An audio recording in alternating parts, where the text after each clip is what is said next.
বল্টু বেশি বেশি ছোট মাছ খাবি, তাহলে চোখের পাওয়ার বাড়ে। আমার এসব মাছ টাছ খাইতে হয় না, আমার চোখের পাওয়ার এমনিতেই অনেক বেশি। আচ্ছা প্রমাণ করে দেখাতো তোর চোখের পাওয়ার বেশি।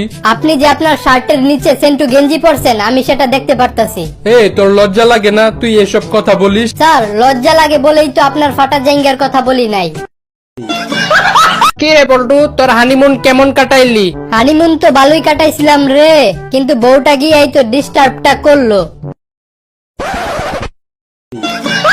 তুই পরীক্ষায় ফেল করস, আর পাশের বাসার তানিয়াকে দেখ, ও পরীক্ষায় ফার্স্ট হইছে। সারা বছর ওরে দেখতে গিয়েই তো ফেল করছে। আমাকে বাসা থেকে বিয়ের জন্য চাপ দিচ্ছে, তুমি কিছু একটা করো।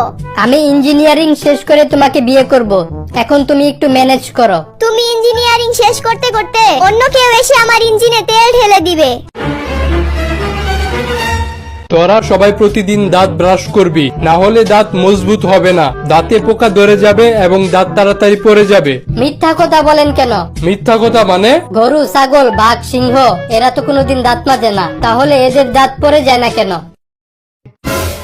আচ্ছা বল্টু বলতো, একটা মোবাইল আর একটা বাচ্চার মধ্যে সম্পর্ক কোথায়? স্যার, একটা মোবাইল খারাপ হয়ে গেলে দোষ দেওয়া হয় বাচ্চাদের, আর একটা বাচ্চা খারাপ হয়ে গেলে দোষ দেওয়া হয় মোবাইলের।